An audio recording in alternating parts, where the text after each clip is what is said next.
रहीम अस्सलाम वालेकुम स्टूडेंट्स, कैसे हैं सब लोग। उम्मीद करता हूँ सब लोग खैरियत से होंगे। Welcome to my YouTube channel Falcon Academy. आज इस वीडियो में आपके साथ शेयर करने जा रहे हैं PSY 406 की जीडीबी का सोल्यूशन है। इसमें आपको एक क्वेश्चन दिया हुआ है, इसको आपने सॉर्ट आउट करना है। तमाम दोस्तों से गुजारिश है चैनल को सब्सक्राइब कर लिया करें। तो चलते हैं जी क्वेश्चन की तरफ। क्वेश्चन पर चलने से पहले आप तमाम दोस्तों से गुजारिश है कि जो LMS के अंदर आपको इंस्ट्रक्शन दी होती है उनको आपने फॉलो करना होता है। जीडीबी की जो इंस्ट्रक्शन होती है वो तमाम सब्जेक्ट के लिए तकरीबन सेम होती हैं और जितनी वर्ड लिमिट आपको दी होती है वो आपने पूरी लिखनी होती है। तो चलते हैं जी क्वेश्चन की तरफ। क्वेश्चन को अच्छी तरीके से समझें, फिर उसको अपनी वर्डिंग में आपने बयान करना है। क्वेश्चन है जी, both extrinsic and intrinsic motivation plays a significant role in learning.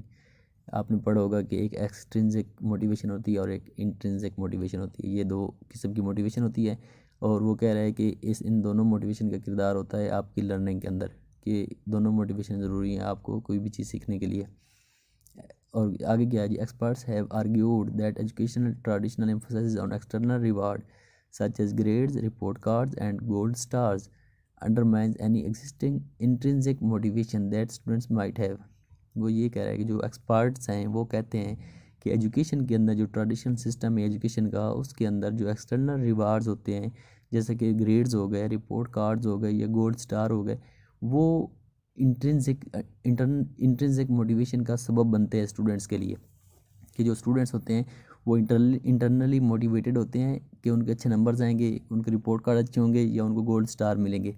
तो ये वो सारे मामलात होते हैं एजुकेशन के अंदर जो कि स्टूडेंट्स की मोटिवेशन का, इंटरनल मोटिवेशन, इंट्रिंसिक मोटिवेशन का सबब बनते हैं। कुछ एक्सपर्ट्स जो हैं वो ये बात करते हैं। और जो दूसरे हैं वो क्या कहते हैं, others have suggested that extrinsic motivator.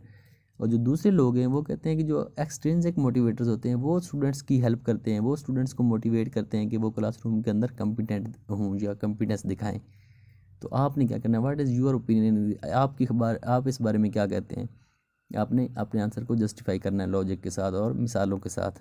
कि कुछ एक्सपर्ट्स हैं, पहली बात उसने कर दी है कि जो एक्सट्रिंसिक है और जो इंट्रिंसिक मोटिवेशन दोनों इक्वली इंपॉर्टेंट हैं और दोनों ज़रूरी हैं लर्निंग के लिए। लेकिन उसमें जो फिर इख्तलाफ फिर आए एक्सपर्ट्स के अंदर, कुछ लोग कहते हैं जो महर हैं वो कहते हैं कि जो इंट्रिंसिक मोटिवेशन होती है वो ज़्यादा ज़रूरी है और दूसरे कहते हैं कि एक्सट्रिंसिक मोटिवेशन ज़्यादा ज़रूरी है। तो आपसे वो पूछ रहा है कि आपके ख्याल में क्या बात है। तो आपने इसको आंसर करना है। आइडियल सोल्यूशन आपके साथ शेयर किया गया है, इसको आपने कॉपी पेस्ट नहीं करना, चेंज करके आप लिख सकते हैं।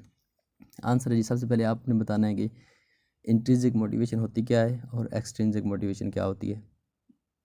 Intrinsic motivation comes from with in, कि जो इंट्रिंसिक मोटिवेशन होती है वो इंसान के अंदर से आती है, well extrinsic motivation arise from external factors. और जो एक्सट्रिंसिक मोटिवेशन होती है वो इंसान एक्सटर्नल फैक्टर्स की वजह से आती है, बैरूनी फैक्टर्स होते हैं उनकी वजह से आती है। When you are intrinsically motivated, you engage in an activity because you enjoy it and get personal satisfaction from doing it। कि जब आप इंटरनली मोटिवेटेड होते हैं तो आप पर्सनल सेटिस्फेक्शन के लिए पढ़ते हैं ताकि आप उसको एंजॉय कर सकें। तो ये वो आपकी इंट्रिंसिक मोटिवेशन होती है कि आप अपनी लर्निंग नीड के लिए आप पढ़ते हैं, तो वो उसको हम इंट्रिंसिक कहते हैं। और when you are extrinsically motivated, you do something in order to gain an external reward.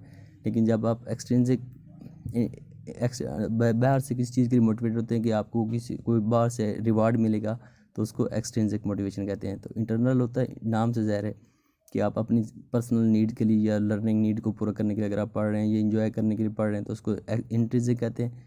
और अगर आप किसी रिवार्ड के लिए या किसी और चीज़ के लिए पढ़ रहे हैं, लालच में पढ़ रहे हैं, तो उसको एक्सटर्नल फैक्टर होता है, तो वो इसलिए उसको एक्सट्रिंसिक मोटिवेशन कहते हैं। तो ये दोनों में फ़र्क है। तो according to my opinion, both intrinsic and extrinsic motivation are equally important for students because reading about, आपने कहना है कि मेरे ख्याल में दोनों इक्वली इम्पोर्टेंट है लर्निंग के लिए। क्योंकि जो स्टूडेंट्स होते हैं उनको, कुछ स्टूडेंट्स होते हैं वो इंट्रिंसिक मोटिवेशन के ज़रिए पढ़ते हैं और कुछ होते हैं वो एक्सटर्नल रिवार्ड्स के लिए पढ़ते हैं। तो लर्निंग दोनों सूरतों में हो रही होती है।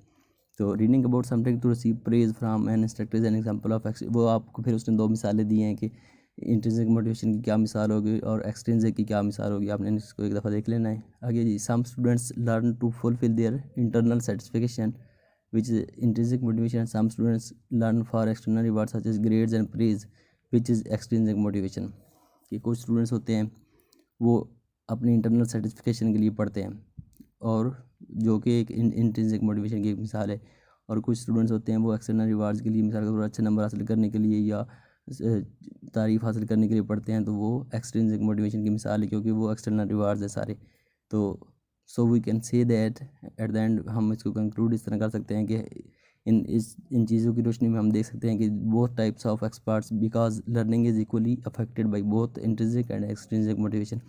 कि हम एग्री करते हैं दोनों स्कूल ऑफ थॉट के साथ कि इंट्रिंसिक मोटिवेशन भी ज़रूरी है और एक्सट्रिंसिक मोटिवेशन भी ज़रूरी है।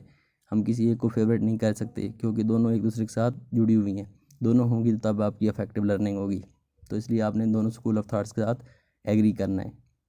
आप अगर किसी एक साथ डिसएग्री करना चाहते हैं तो फिर उसको भी आपको लॉजिकली डिफ़ाइन करना पड़ेगा, लॉजिकली आपको डिफ़ाइन करना पड़ेगा अपने आंसर को। लिहाजा आपने कोशिश करनी है कि दोनों के साथ आपने एग्री करना है।